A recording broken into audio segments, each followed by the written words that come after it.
Okay.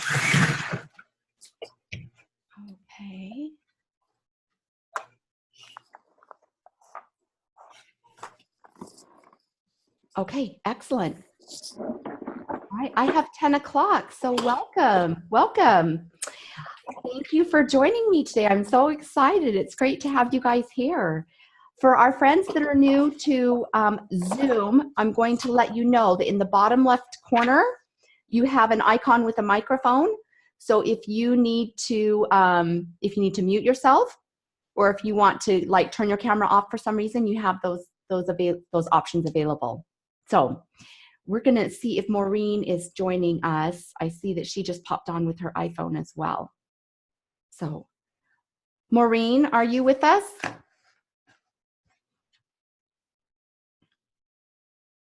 Okay, she might have some connection troubles. When we had our little meet and greet, that happened.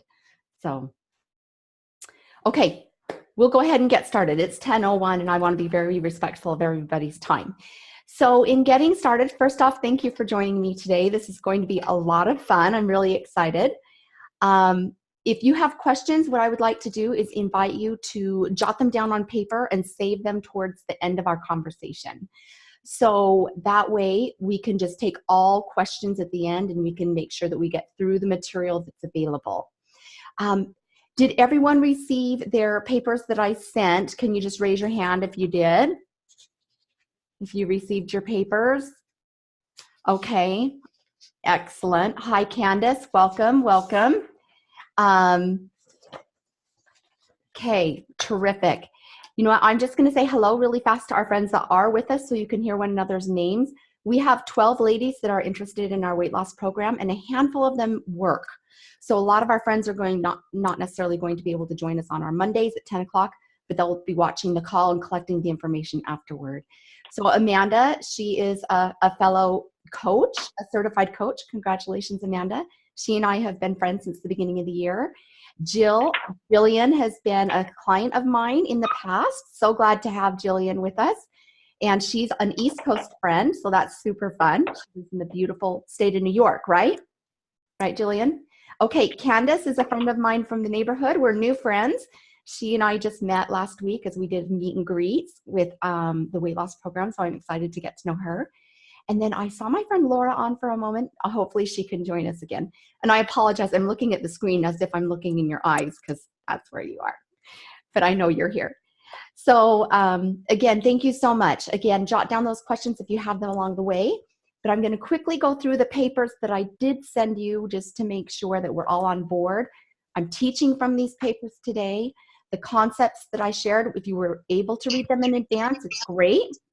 If you weren't able to read them in advance, it's okay. You've got the supporting material, and we will be going through the details. So in moving forward, specifically with the how to get in touch and how to attend and schedule appointments, those details were covered here on the tech page. Obviously, we're using Zoom. That's going to be our video conferencing tool. Candace, are you able to mute your phone by chance in that bottom corner with your mic? I know, that's why I was wondering where it was at. Yeah, if you look in the bottom of your screen in the left-hand side, there might be a mute option. Okay. So we don't get any feedback. Okay. Thank you so much. And I mentioned to the other girls that we're going to do some Q&A and some conversation at the end. So for sure, if you have questions, write them down. Thanks, Candace. Okay, Acuity is our scheduling tool, and it looks like everyone's done a really great job utilizing Acuity. I have been utilizing the Google Forms so that I can kind of send out the questionnaire to gather the information that I need to support you in the best way possible for our one-on-one coaching appointments. I'm going to continue to use Google Forms each week so I can track where you are in your progress and I can gather relevant information. Super easy tool to use. Thank you for responding. And then Slack. Slack is kind of the best way to describe it is it's a community chat room where we can come in and I can post the videos that I do for the next 8 weeks. I can post worksheets. I can take Q&A privately between you and I to support and answer questions that you might have between appointments. And it's a fairly new tool to me as well. I have I'm using it. I like it. I think once you're into it and you've used it a couple times, it's very user friendly. But we're going to see how that works. And that's going to be a little bit of an experiment here to see how well Slack goes over with this group and if it's something that you enjoy. So I would appreciate your feedback on that as we're moving forward. And I'm utilizing Slack as kind of like a home base for all of us to come into and to work from. So with all of that in mind, know that you also can email me if you have questions in between. And some of you have my phone number for texting, but I'm going to really try and lean on Slack for the most part, and we'll see how well that goes. Hi, Karen. Thank you for joining us. And Maureen, I see that your phone is on as well. So welcome to the call, ladies. Okay. Let's get started. We're going to spend about 20 minutes talking about the weight loss strategy and the things that we're going to be working on this week. And then we're going to spend about 20 minutes talking about mindset. And I know for a lot of you, the mindset material is going to be new. So don't be overwhelmed by this. When we come into our one-on-one coaching appointments, that's going to be a really great opportunity for you and I to dig in to a deeper level of the mindset material, and for you and I to do some Q&A there. Today, the goal is to create awareness and to do lots of introductory types of conversations on what this is based on and how it's going to support us in moving forward. As I shared with most of you, about a year ago, I was 180 pounds. I'd already lost 20. But when I found coaching and I partnered managing my mindset with my weight loss strategy, that's when I really felt supported and felt like genuine change was transpiring. The coaching element of it, the coaching piece, was the piece of the puzzle that had been missing for me in the past. And certainly I had done a lot of different programs to try and lose the weight and manage the weight in the years past. Since then, I've been able to maintain my weight, and the coaching tools that you're going to learn, not only will they prove beneficial with your weight loss, but they'll also prove beneficial with relationships and parenting your children, handling in-law situations, anything else that can come into place that causes you to have thoughts and feelings, which is everything. These coaching tools are going to become very invaluable, especially once you start learning them and practicing them on a regular basis. Okay, so to get started, we're going to talk about emotional eating. The reason that we gain weight and carry excess weight is because we struggle with overhunger and over-desire. And some people put that under the umbrella of emotional eating. Now, emotional eating is a really great broad statement to utilize when we're talking about why we're eating, but we're going to break it down into more specific components so we can understand the thoughts behind it and the triggers behind it and really put our finger on it so we can identify it in a better way. The important thing about our eating and our weight management is that we need to come into more of an awareness of when we're truly hungry and when we're not.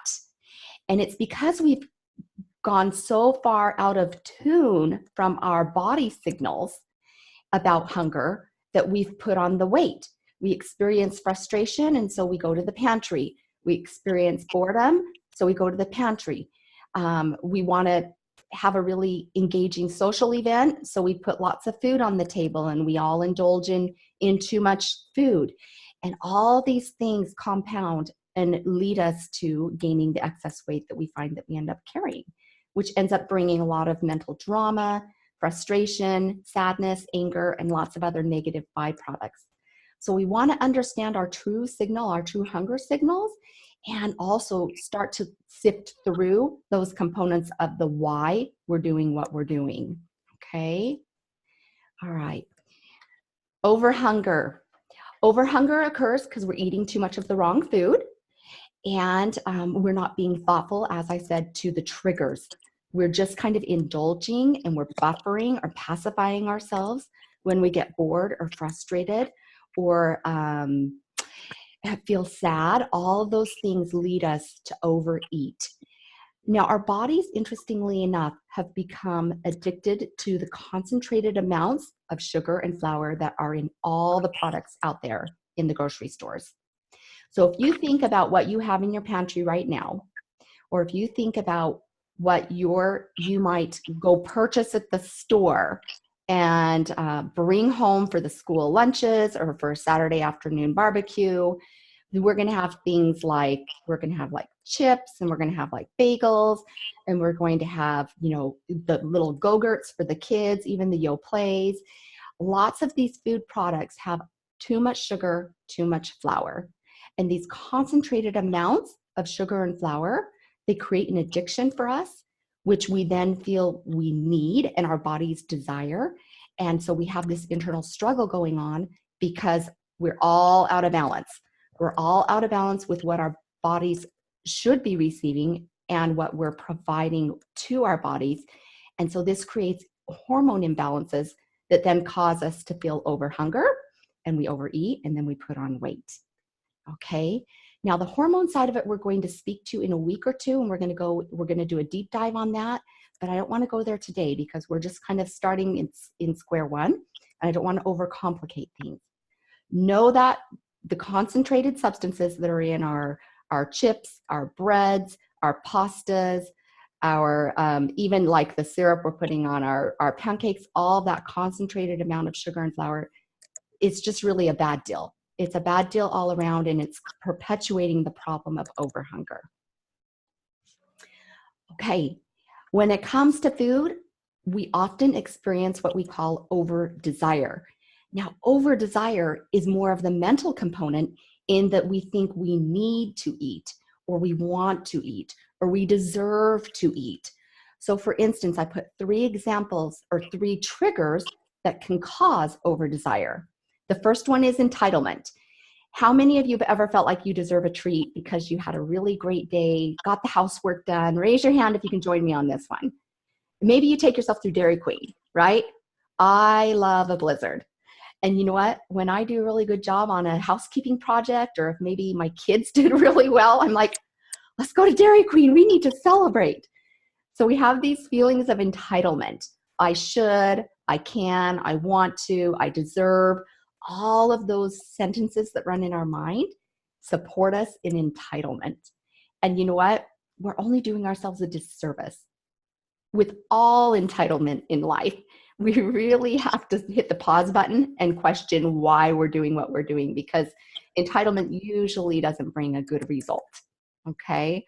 Another reason we experience over desire is because of entertainment. And, you know, maybe we're putting on a Saturday afternoon barbecue at the house, and we want to have lots of food available. Or maybe we're going to the movies and we want to sit with our Skittles, and we want to sit with our popcorn and our Diet Coke. So we're entertaining ourselves through food. And then finally, social pressure. A lot of times, believe it or not, a lot of times the scenarios that we're in and the groupings that we're in can make us feel pressured to eat. We don't want to seem strange, or that we're not being a thoughtful guest if we're not enjoying the dessert that's provided. And so the social pressure is there also to indulge and partake and eat the food that's being provided. I'll never forget when I was just out of college and I was engaged, getting ready for my wedding. I arrived at my step-grandmother's home, and she had made a beautiful chocolate cake. And I was not doing sugar or flour, and I was being very thoughtful to my diet because I had a wedding to get ready for. And I arrived a little bit late. The grandparents had gone to bed, and my mom was like, hey, Grandma Mills has made this cake for you. She really was thinking of you and wanted you to enjoy some of her chocolate cake, which was amazing. And it was very hard for me to say no. And my mom was kind of offended, and she couldn't understand why I didn't want to have the chocolate cake. So a lot of times asserting ourselves in social situations and saying no and doing what's in our best interest, it can cause feelings of discomfort. It can cause awkwardness. And we have to learn how to be able to sit in that and be okay in that and make the better choice that's actually going to serve us better in the long run. So saying no to the chocolate cake made my mom a little bit mad. I'm like, well, you know what? We could just kind of bundle it up there and put it in the bottom of the garbage can if that makes you feel better. And I don't remember what we did. We may have just done that. But I said no and really stood my ground on that. And it was uncomfortable between me and my mom for a moment. And then she got over it. So a lot of times over desire can be triggered through social pressures as well. Okay. So our goal in managing our weight is we want to reduce and eliminate the overhunger and overdesire. We want to increase our awareness so that we know why we're doing what we're doing with our food choices. And then we also want to tune into and really figure out where our hunger signals are coming from, if they're genuine. And we also want to be able to start practicing restraint. We want to be able to restrain and constrain our efforts in getting in tune with our hunger signals. And we're going to come into that a little bit more. So I'm going to speak to that as well. I think we've all been in the position where we truly can recognize a hunger signal. You know, we've gone for hours, maybe, you know, we're on a long drive and we haven't had an opportunity to have lunch or dinner, and we truly feel hungry. You know, that's our body prompting us that we need nourishment, that we need to eat. A lot of times we mix up our hunger signals because we have feelings and thoughts that are based in boredom, frustration, entertainment, self-gratification. Those aren't hunger signals. Those are thoughts, and those are just misguided signals from our brain telling us to do something that we think will provide us satisfaction. And it's not a true hunger signal. So we're going to become more aware of our true hunger signals and really dial that in as we go through this process. And then finally, our goal is to allow our bodies to regulate, to allow our hormones to shift and regulate, and for us to be able to support ourselves from a place of good choices, good nutrition, proper fueling, and to start utilizing all this reserve that we have, that we've been carrying around as excess weight as well. And it feels so good when the body makes that shift and you come into that place of being regulated, where you're eating because you need to for the nourishment and not because it's over desire, pleasing the in-laws, or boredom. It's really a beautiful shift, and it's a very satisfying shift when you get into that space. And that's the work we're going to do together today. Well, not today, but through the next 8 weeks. Okay, so in increasing awareness, we have 4 different types of eating that takes place. And I sent this in the worksheets. Again, if you've not looked at it, it's okay. We are going to talk about it. And it's this worksheet here that says fuel, joy, fog, and storm eating. So I want to go through these 4 types of eating, and then I also want to talk about the hunger scale together. So in the 4 types of eating, we have the fuel eating first off. Fuel eating is when we're making those thoughtful choices. We're taking in the nutrients that we need. We're making good choices, and it's because we need to support our bodies in a healthy way. So that's choosing to have, you know, your grilled chicken breast with some broccoli and maybe a side of fruit. That would be fuel eating, and that's what we need to be doing on a regular basis, and working from that space of really serving our body well and allowing our body to serve us well because of the choices that we're making. So fuel eating is exactly as it sounds. We're just providing ourselves with that nutrition and those substances to help us do what we need to do within our day. Joy eating is exactly as it sounds as well. We're eating because we enjoy it, because it's fun and pleasurable. It's not necessary, but it's kind of, it's that entitlement. It's that deserving type of an eating, or celebratory eating. You know, it's someone's birthday, so you're going to have a piece of cake and ice cream. Or maybe it's your anniversary, or maybe it's just because you made a really great dish and you really love the dish that you made. And so you're having 2 servings of a homemade pasta dish instead of 1 serving. That would be a joy eating, and that gets us into trouble, especially if we're not aware that we're joy eating just to joy eat. Fog eating is when we're just very thoughtless. Like, have you guys ever been in that space before where you're like, oh gosh, it's 6 o'clock and now these potato chips are all gone. How did that happen? Has anyone had that experience before? Raise your hand if you can join me on that one. Okay. The fog eating, that's like when I buy the box of Junior Mints and I'm in the car driving, and I'm not even aware that pretty soon I've eaten the whole box of Junior Mints. So it's really unconscious. There's no purpose or intention behind it. And a lot of times I think we slip into fog eating when we experience, when we're not in touch with our emotions, and we're in that space of like buffering and just really kind of like tuned out from our emotions, tuned out from the people around us, and tuned out to the circumstances of what's going on around us as well. And then storm eating is just as it sounds. It's when you can't help yourself and you might be eating from a space of like self-punishment and anger. And that's when there's lots of negativity that surrounds storm eating, and it ends up being a way of negatively punishing ourselves, and we're just consuming because there's lots of negative emotions surrounding that. So that's not a good place to be either. I know a lot of times when I've been frustrated with my kids, I slip into storm eating, and I think that that's going to make me feel better and it's going to solve the problem. And it doesn't. Having a big sugar cookie from one of these little cookie shops in my area doesn't make my kids relate to me any better and doesn't help me to relate to them any better. But for some reason, I think it's going to solve our problems by me having the cookie.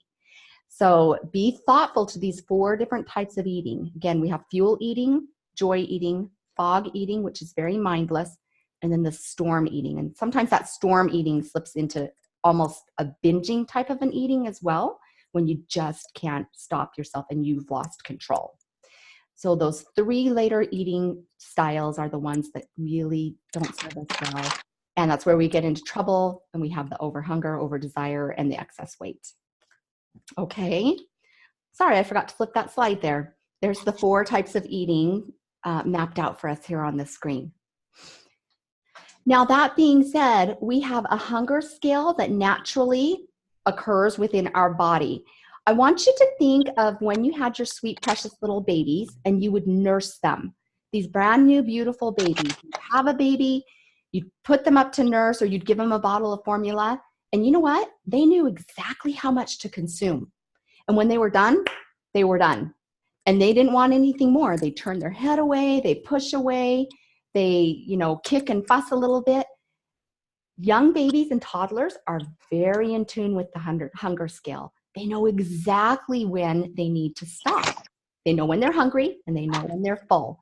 And they don't exceed that limit. They're so beautifully in tune with that hunger scale. It's as we get beyond those toddler years and into our young childhood years that things start to get off track with the hunger scale, and we start to indulge for different reasons. Have you ever had the experience where you've had to sit at the table and clean your plate before you could be dismissed? I had a grandmother who wouldn't allow us to go play or watch the television program that was coming on, or do, anything else that was kind of interesting and fun when we were young, unless we had cleared our dinner plates, meaning that we had consumed everything that she served. Now, all those kinds of things, that's what pushes our hunger scale out of that range of comfortable and normal. So when we think of the hunger scale and we're at the 0 point on that hunger scale, that's the natural spot when our body is indicating to us that we're satisfied. That's our space where we are like pleasantly full and comfortable. When we allow ourselves to go down into the negative zone, -2, 3, and 4, then our body is signaling to us that we're hungry and we need nutrition. If we get beyond that 4, that's kind of when the crazy things happen. And rather than having just like maybe 1 burger, we're eating 2. Or rather than having a medium serving of a side, we're upgrading it to the extra large side because we think we need more, and we've allowed ourselves to slip too far into that negative space of hunger. And so we want to overcompensate. Likewise, being up to about a +4, between a 2 and a 4, is just about the right space for our bodies to let us know that we're full and our needs have been satisfied. Now, when Thanksgiving comes around, I'm probably a 10. And I'm going to tell you, I kid you not, I have eaten enough on Thanksgiving in the years past that I've thought that throwing up sounded like a really great idea, because I went way beyond that 4. Okay, I saw a few smiles and a few hands go up. Yeah, Thanksgiving is usually the best example we can use to talk about the hunger scale and going too far on the extreme. We've had 3 servings of mashed potatoes and stuffing, and we're going to come back in for more turkey. It's all bad news. So we want to sit between the -4 and the +4, with the goal being more closer towards the 2s. And then, of course, the 0 allows us to know when we're in that perfect space. And it takes time to get acquainted with this and get comfortable with this. And we're going to be practicing this. So in your journaling pages that I sent you, this we have provided you with a spot where you can circle the type of food choice that you're making so you can increase your awareness. And I want to invite you this week to be very diligent about writing down everything you're eating. The goal this week is to get in tune with your hunger scale and to start journaling. The beautiful thing about journaling is that it's going to increase that awareness and increase your accountability. And when our awareness and our accountability is elevated, then we become aware of our whys behind what we're doing. And that's when more thoughtful and intentional choices can come about. But if we don't know what's going on and we're not keeping track at all, well, then it's a lost cause. We have no way of knowing why we're doing what we're doing. So that's the beauty in the journaling. If you want to use a notebook instead of the sheet that's been provided, that's totally fine. The goal is write down everything you're eating. And you don't have to measure and you don't have to weigh. If you want to put, 1 serving chicken breast or maybe, 1 cup vegetables, if you want to kind of gauge it and use your own good judgment, it's fine. The awareness is what we're after this week for our food journaling and also the hunger scale. Okay? I want to pause actually at this moment because we're going to shift into thought management here. Let's go ahead and pause, and I think I'll take questions if there are questions on the weight loss strategies that we've discussed so far. So you are welcome to unmute yourself in the bottom left corner, and I think what I'll do is just ask you to physically raise your hand. I'll call on your name so that we're not talking over one another. Do we have some questions with the weight management strategy so far? Any thoughts or questions? Does it seem to make good sense? And does it sound familiar? Jillian's giving me a thumbs up. Okay, yeah. And interestingly enough, isn't it funny how none of this is really new? It's just new because we've been disconnected from it for so long that we need the refresher. It's like a review of what we've known. And when I spoke about that nursing baby and the new baby who, is naturally in tune with their level of hunger, you're like, oh yeah, of course, that makes perfect sense. And we can all visualize that baby nursing when they're hungry and then saying no and pulling away when they're full. So yeah, these aren't new tips and new strategies. It's just a matter of like putting them into action and really being intentional and purposeful with how we're behaving around food now that we're grown adults. Okay. All right. No questions, no thoughts at this point? All right, we're going to keep on keeping on then. This is the fun part. This is the part that I love. And I love introducing and sharing with my friends, especially friends that aren't familiar with coaching and thought management. Okay. When it comes to our minds, we have over 50,000 thoughts a day. That's crazy, crazy. 50,000 thoughts a day, and most of them are running in autopilot. So many things that we do throughout our day are just very, very mindless. Did you even think about brushing your teeth this morning, or did you just do it? We just did it. We took care of business. We knew that we needed to work that into our morning routine. We didn't even question the process. We just did it. So a lot of our thoughts happen on autopilot. We're just so not aware of what's going on up in our mind space. And thought management is all about increasing awareness, becoming in tune to our thoughts, and then redirecting and being more purposeful with our thoughts so that we can change and improve and create better outcomes for ourselves. Okay? That's the wonderful thing about life coaching. A lot of people have asked me, well, what's the difference between life coaching and therapy? And the way that I like to respond is, in therapy, I like to compare it to an archaeologist who's actually looking back in the past. With therapy, and there is a place for therapy, oftentimes therapists are working with people who are struggling to be functional in the present because of things that have happened in the past. So they're digging around and they're doing lots of exploration into the events and thoughts and beliefs of the past that are keeping someone stuck. With life coaching, it's like working with an architect. You're very present, you're in the moment, and you're being very purposeful in what you want to design and create in moving forward into the future. You get to custom pick the size of the rooms in your home. You get to custom pick the paint colors, and you get to pick out those appliances and the light fixtures. And you're really purposeful and very intentional with what you want to see come about in this beautiful new home that you're designing. So with life coaching, we're working with clients in the now. We want to examine what's going on now, and we want to up level and improve what's going on presently and work into the potential of what you want to see happen in the near future. That's how I like to contrast the two. And I think it's just such a wonderful space to operate from. For me, it feels very empowering, and it's been a real game changer. So obviously that's why I went and got certified, and I love sharing this with my friends and clients. Our mind is the most powerful tool that we have.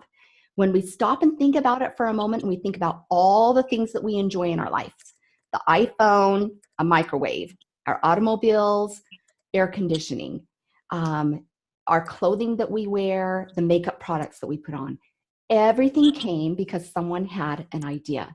Everything came about because of a need or a desire or a curiosity. So our mind is an incredibly powerful tool that we need to tap into and put to work for us. We want to really get intentional in tapping into the prefrontal cortex, and really allow that to serve us well and be mindful of the choices we're making rather than operating in this default autopilot mode. Okay.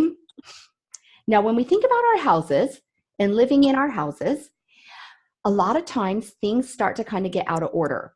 The dishes start to build up in the sink, things get left on the floor, the dust starts to accumulate. And so it is with our minds. If we're not keeping things tidy within our minds, sometimes they can get out of order and start to feel a little bit chaotic and cluttered and overwhelming. And so when we think about our homes, we have to be very purposeful in making sure that the dishes are kept clean, the garbage is taken out, the floors are getting vacuumed, and we do activities to keep our houses in good order. And so it is with our minds. We need to do activities on a regular basis to keep our thoughts and our minds in good order.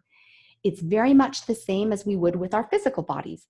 We're going to take care of ourselves physically and make sure that we, have a shower every day, shampoo our hair, brush our teeth, put on clean clothes. We're taking care of ourselves with our physical hygiene.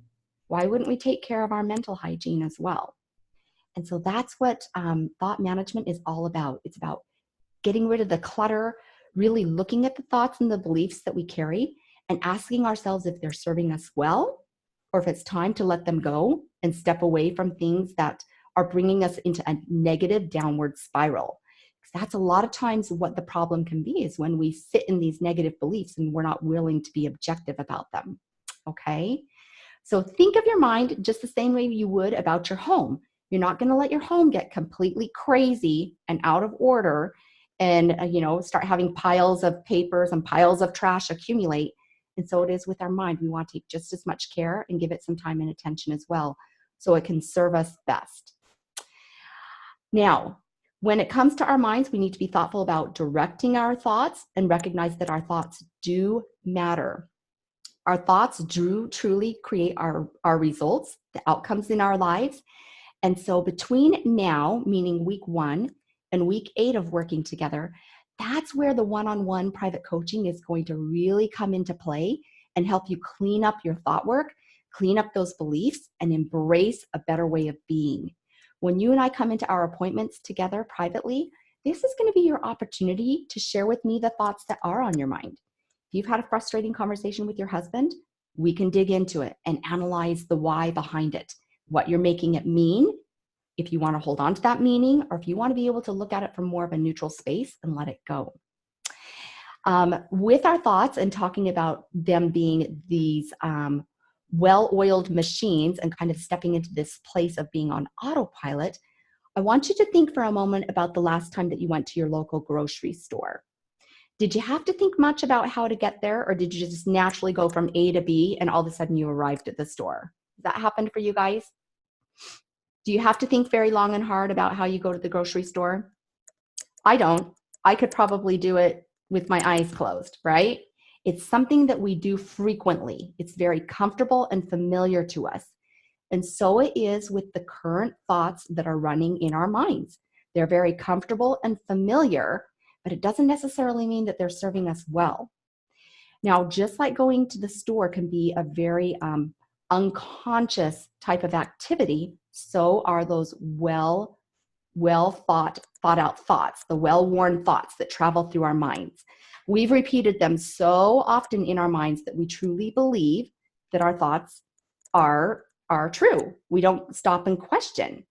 And they're very comfortable. And a lot of times they actually bring us comfort as well, especially if we're trying to, reconcile uncomfortable feelings. If we're trying to reconcile or resolve thoughts and feelings of discomfort, then going to those well-oiled thoughts, those well-traveled thoughts can bring us a lot of comfort because we believe them and we've practiced them so often. Now, I want you to think about if you were going to go on a camping trip. And let's say you're going to go to a new camping site that you've not been to before. The road is going to be unfamiliar. The road most likely is going to be kind of a less traveled road. It's going to be rocky. There might be some shrubbery on the side. It might be narrow. And it might be in a location that's hard to get to. You have to be really present, really thoughtful about going from A to B so that you can arrive at the campsite and you can get there safely. When we're embracing new thoughts into our lives and we're being willing to look at the thoughts that we have presently in our lives, it's like going to the campsite. We have to know that it's going to be uncomfortable. It's going to be unfamiliar. And you know what? It's going to take practice. That dirt road to the campsite, it is not a well-worn path like the road that goes to the grocery store. It's like off-roading, right? It's going to be unfamiliar. It's going to be unrecognizable, and we're going to have to be very intentional in making sure that we've taken the right turn and that we're on the right road, and that also we're being thoughtful to how we're navigating that road. And so as we're welcoming new thoughts into our lives and we're trying out new thoughts and we're embracing new ways of thinking, we're going to have to be very conscious about this and very intentional and purposeful, just as we would in driving to the campsite. Okay, it's going to be a new experience, but it's going to be so amazing because at the end of that road, the end of the dirt road, is a beautiful lake with trees and flowers and clean air. And it's going to be so empowering and so enjoyable for us to be on the other side of the road at the very end when we've done the work to get there. And so it is with embracing new thoughts. Okay. Now you might be wondering, well, how do we do this? How can we come into this space where we are able to have new thoughts and practice new thoughts? The first tool that we're going to become acquainted with is called the thought download. And it's exactly as it sounds. It's just a brain dump. It's not a journaling exercise. And this isn't something that we're writing so that we feel good and happy about the events in our lives. It is like pulling back the curtains in our mind and really allowing ourselves to put on paper what's going on. The positive, the negative, the happy, the sad, the crazy. And a lot of times, my thought downloads aren't even really connected. For instance, and let me just follow up with this. I am going to send you a sample of a couple of thought downloads so you have something to reference. But a thought download for me might be something like, Mia's laying in bed and she's going to be late to school. Why does she do this and not plan better? I better get up and make sure that I get some breakfast. Why has no one let the dog out? Right? I mean, it's just like all over the place. We have these random crazy thoughts. And then I might think to myself, did the laundry get done? Do I have something to wear? Oh, I need to put gas in the car. I mean, you go from one end of the spectrum to the other with your thought download because our brains are just processing that quickly and we're kind of just all over the place. So when you do a thought download, just allow yourself to be very present. Allow yourself to meet yourself in a space of compassion and curiosity.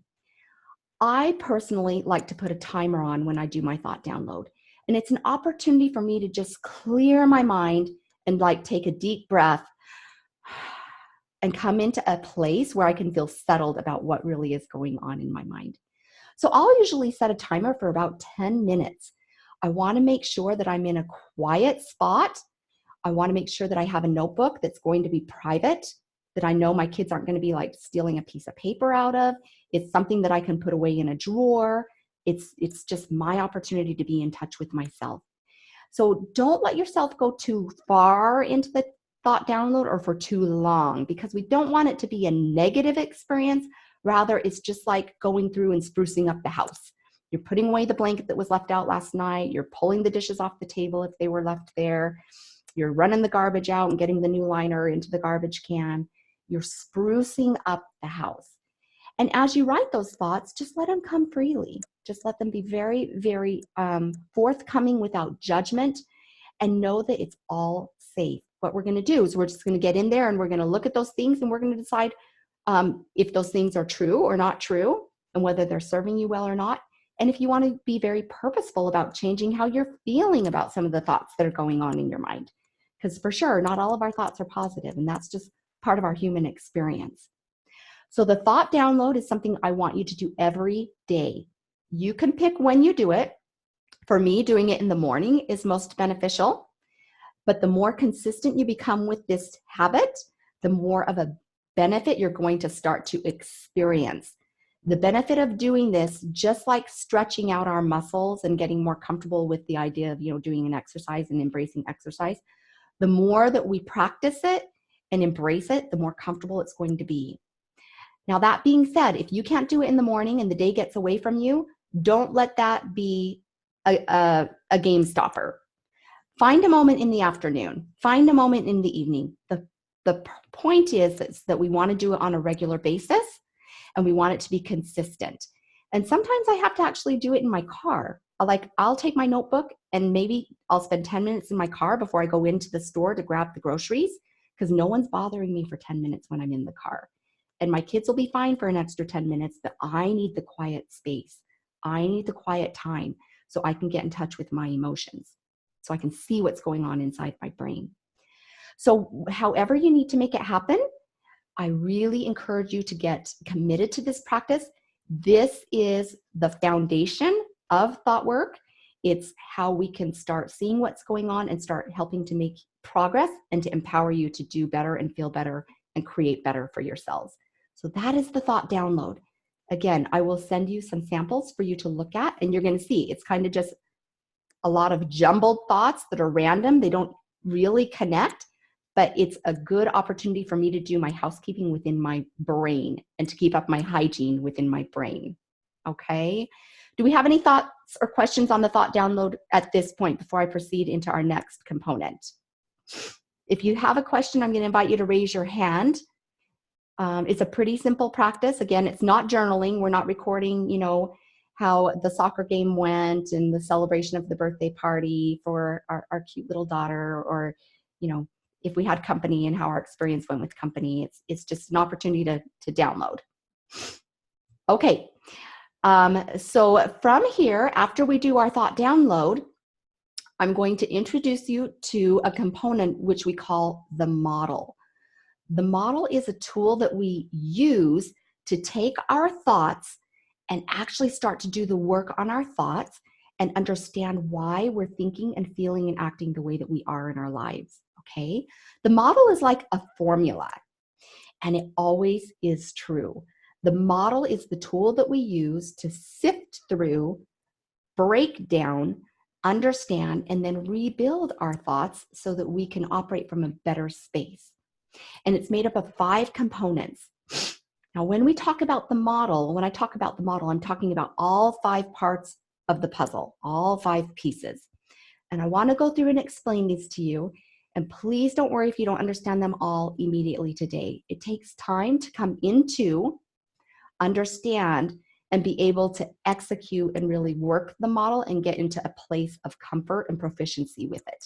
So this is going to be a new concept and a new tool that you guys probably haven't heard, and it may feel uncomfortable and unfamiliar, and that's totally normal. So we want to get acquainted with it, so as we move through our 8 weeks together, you can start utilizing it for your benefit in the same way that I was utilizing it for my benefit, specifically with my weight loss, okay? The 5 parts of the model are, first, that we have circumstances, and that's always identified by the C. Okay, circumstances are the events that occur, they're neutral events that occur, and they're factual. So for instance, it's 80 degrees outside. No one would disagree that it's 80 degrees outside because we can see it on the thermometer. We know that it's true. Another circumstance would be I'm married, right? We know I'm married, I have a spouse, I have a marriage certificate. These are all things that are factual Everyone would agree upon them and they can be proven in a court of law. That's how we know that it's a circumstance, okay? It also can be an event.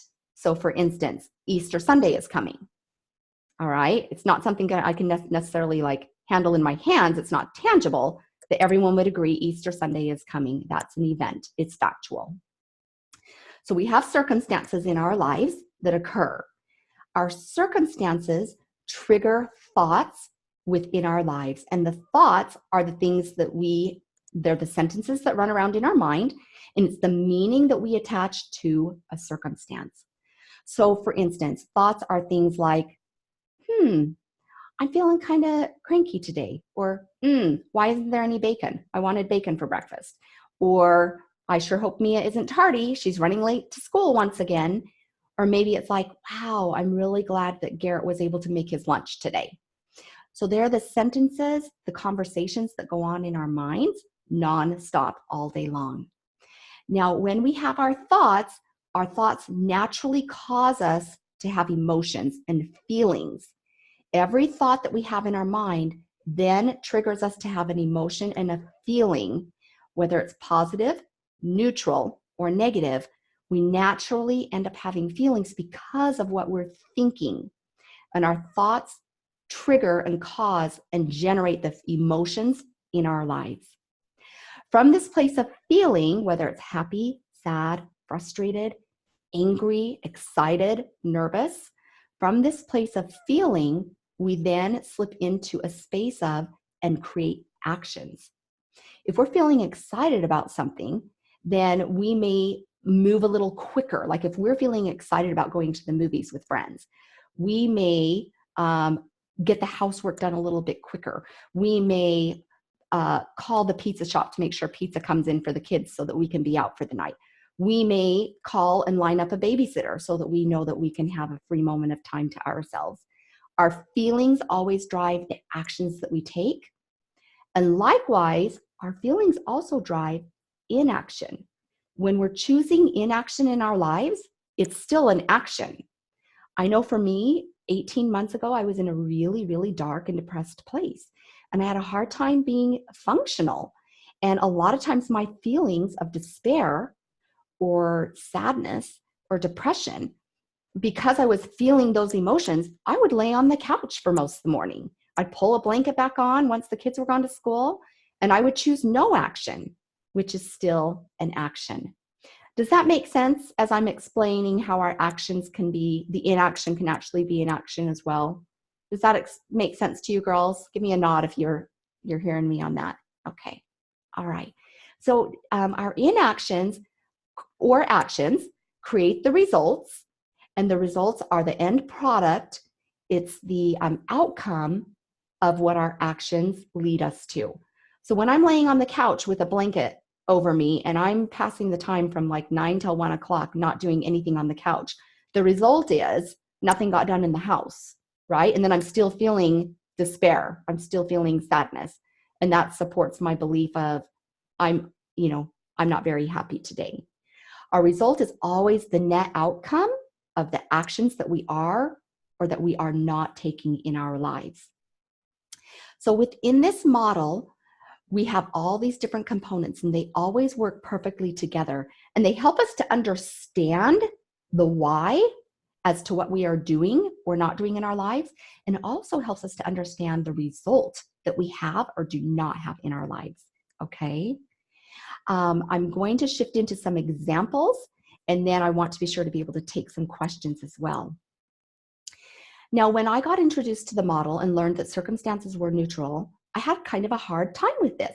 And I'm actually going to invite you to participate and give me some feedback here in a moment. So be prepared that I might, if you raise your hand or if I know your name, I might call on you. Okay, so with a circumstance, this is a factual thing. But circumstances, because they're neutral, a lot of times people have different thoughts about them.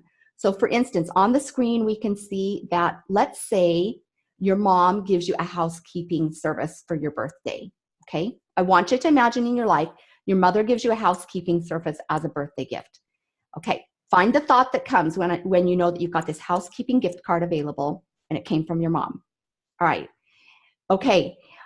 Maureen, can you tell me what your thought would be about receiving a housekeeping gift card from your mom? I'd be excited. Okay. What would your thought be? That's your emotion. What would your thought be? Oh, now I have more time to do things I want to do. Okay. Cleaning my house. Awesome. I have more time to do the things I want to do. Okay, Jillian, can you tell me what your thought might be if your mother gives you a housekeeping gift card? Yay, finally I don't have to pay for this myself. Okay, I don't have to pay for this myself. Okay, so we have one thought that says I'm excited, I have more time. Another thought that's based in, hey, this is going to create a financial savings for me. All right, Karen, what's your thought if your mom were to give you a housekeeping gift card? I would be yay. Okay, that's But exciting. I love to keep my house clean, and I have had a gift where I was given a gift of a house cleaning service for like 3 or 4 months, and I found that it got me into bad habits because I wouldn't want to clean before she came. So then when I was done, it was hard to get back up in my habit of keeping my house clean. Okay. So your thought might have been, this was fun initially, but didn't serve me well in the end. Yeah, like I better keep my goals when the gift card runs out. Okay, very, very good. Now I know if I were to receive a housekeeping gift card, and I'm going to actually put my mother-in-law in this category, because it would make more sense with this example. If I were to receive a housekeeping gift card, I might think, oh, she doesn't think that I keep house very well, right? Totally different than this is a bonus. It buys me more time. It saves me financially. I would totally think, oh, she must think that I'm a poor housekeeper. How lovely. And I wouldn't have very good emotions about it, and I wouldn't have very good actions about it, and I'd have a really negative result with it. Okay, friends? So the gift card itself is neutral. The thought we attach, that's when we start creating the drama, good or bad, that comes with it. Let's say your son receives an F on a term paper, okay? Amanda, what's your thought? Actually, we're gonna make it about ourselves, excuse me. You're in college, you turn in a term paper and you receive an F. What's your thought? I'm a failure. Okay. I'm a failure, right? Yeah. Okay. Let's see. Candace, what would be your thought if you were to receive an F on a term paper? Yeah, basically the same thing, that, you wouldn't want to do the next step to the next paper, and you'd be worried that you'd get an F on the next paper. Okay. Excellent. All right. Now I know I might have a thought, wow, she saw completely through my shoddy work, right? She knew I didn't invest well. I didn't do my research. I didn't come prepared. And she can see through my 50% effort, and that's why I got an F. So the F on the paper is neutral. It's an event. It's factual. It's happened. No one would disagree that there's an F on the term paper, but we all assign different thoughts to it based on the meaning we're attaching. Okay, finally, let's say that a friend arrives late to lunch. Okay, Amanda, what would you make that mean if a friend were to arrive late to lunch? Probably like, oh, something just must have come up. Okay, something's come up. Maureen, what would your thought be if a friend arrives late to a lunch date? It depends on the friend, because I have some that are always late, so I wouldn't be surprised. Okay. So choose one friend who's chronically late. That one friend that is chronically late. What's your thought? That I wasn't surprised. Like I usually prepare for that. Oh, okay. I know this is going to happen. I'm prepared. All right, Jillian, what's your thought if someone arrives late? Yay, I love it. To me, it gives permission for me to be late. It creates so I appreciate it. I go, yay, we're human. This is great. I don't know how to put it in a thought, but it's just this feeling of like, awesome. Not, there's no, does that make sense? Yeah, no judgment necessarily. Exactly. Yeah. It just, to me, it creates freedom because we're human. And I just look at it like we all have moments like that. So, okay. Yeah. Now I know with some of my friends, and of course it varies from friend to friend to friend, but I do have some specific ones where I might be like, you know what? She just doesn't respect my time. She thinks that she can show up whenever she pleases and that my time's not valuable and I don't have things to do. So the late for lunch is factual. The thoughts that we have about it, that's where we start attaching the meaning and we start making a story and creating, the thoughts, feelings, and actions based on the circumstance. And because we're all different people, we all have different thoughts. Now I'm going to share an example with you, and this illustrates very strongly the contrast. My sister is a 5-organ recipient. She had a transplant and received 5 organs. A gentleman died. Okay, that is a factual event. It's a circumstance. He passed away. For the mother of that young man, her thought was, I'm heartbroken. My son has died. For my sister, who needed an organ transplant, her thought was, this is a beautiful gift. I'm so blessed. So we know the event is neutral because the 2 different people attach 2 different thoughts and meanings to it, okay? So that's a really stark contrast, I know, but I wanted to share it so you could really see the extreme of the spectrum there. So as we move forward together, we're going to start sifting through and sorting through and really breaking out your circumstances and your thoughts and starting to recognize the neutrality of your circumstances and what you choose to attach in the way that you're thinking to the circumstances that are there. Sam, sorry. I have to jump off because I have my showing, but you bet. No problem. you. Thanks, Okay. Amanda. Take care. Bye.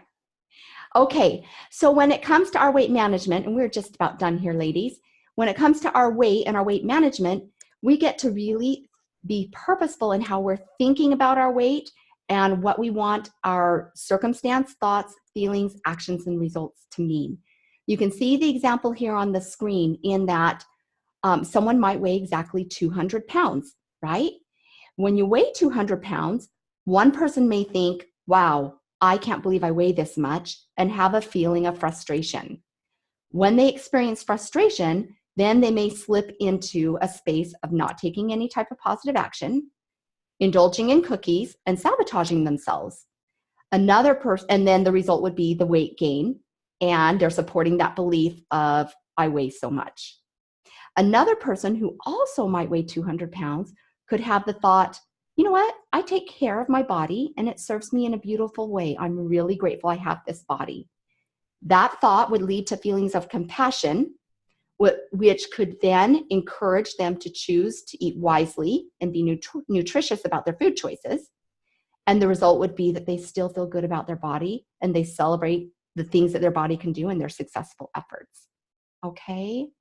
So as we move forward together in the next 8 weeks, we're going to become very familiar with this model, and we're going to understand how to break it down, and we're going to understand how to incorporate our thought downloads with the model to really help us see things through a new lens in our thought management. Okay, friends, I promised some time for questions, and I apologize. I'm about 5 or 10 minutes beyond what I wanted to do today, but please let me know. Do you have some questions I can answer? Anything from the weight component, the thought management component? I guess I have a question. Yes, Karen. So when we're writing down our feelings, we're not writing down like, I did really good resisting this or stuff like that. You can, sure. If that's a feeling and that's a thought that you're having in your mind and you want to get it onto paper so you can look at it and also so that you can, let it kind of separate out how you're looking at it, for sure. The thought download, it's not necessarily meant to be positive or negative. It just is. And it can be a mixture of both. I have thought downloads where I'm really happy about how things are going in certain areas of my life. And then I have a lot of frustration. So it's just truly the opportunity to write and clear your space, your mental space of what's been processing in your space. So for sure, you're welcome to write that as part of your thought download if that's true and that's been cycling in your mind. Okay. Other questions about the components we've spoken of today? Jillian. Just for the hunger scale, and just to clarify, so 0 really is a place of not being hungry and not being full. It's satisfied. just sad. Okay. Yep. Satisfied. Got it. Pleasantly satisfied. Plus, okay. And on both sides of it though. Mm-hmm. Got it. Some people like to use the word satiated, which I'm not tremendously familiar with. It's not a common word in my household. We don't use that. are you satiated now? Right? But yeah, it's like that perfect space where you're like, I'm totally pleasantly full, not hungry, I don't want to overindulge. It's just that perfect space. Perfect. Thank you. Yes, that's where that is what the 0 represents for us in that scale. Other thoughts or comments, questions about what we've covered? We're supposed to write down our hunger scale throughout the day, or? If you want to write it on your journaling page, you can. I didn't create a space for it on the page that I sent you, but that might be a good thing to add in, and maybe just put a little note next to it, like if you end up having, some steak with some grilled green beans and let's say, a cup of fruit or something for lunch, maybe you can just put a note where you are in the scale in that moment that you're eating. Okay. But the idea is that you just have an awareness of where you are within the scale, so that when you're eating and you notice that you're like a 2 and a 3, you're like, oh, but I'm full now and there's still food on my plate, but I'm full. I don't need to go to a 4 and a 5 and a 6. I could put saran wrap on this and stick it in the fridge and it would be just fine. Okay. So just use those numbers, the -4 to the +4, use it as a gauge. Perfect. So, okay. Any other thoughts or questions, Candace? Anything I can answer before we have the opportunity to meet together? No, nothing at this time. Okay, awesome. Okay, ladies, I appreciate your time. I think we're just right at the hour. It's been really, really wonderful. I will send paperwork to you on Friday. It will cover the teaching concepts for next Monday that we'll be discussing. And that way you can have the weekend to read it, take it in, to jot down any questions in advance that it might prompt. Again, know that if you don't read it in advance, it's okay. I'm going to be teaching from those concepts and we'll be building upon them. And likewise, the information that we covered today and that we took in today, we're going to use this as, week 1, square one, our first step in the process, and we will be building and moving up through the weight loss strategies and also the mindset strategies, so that at the end of our 8 weeks, we have a really terrific outcome for you and I both to be excited about and celebrate. Okay? Thank you for coming. I'm sure happy to see you all. I appreciate your participation. Reach out to me if you need to. Otherwise, I look forward to our one-on-one private calls. Have a beautiful week. Take care. Bye, everyone. Bye. Thank you. Bye.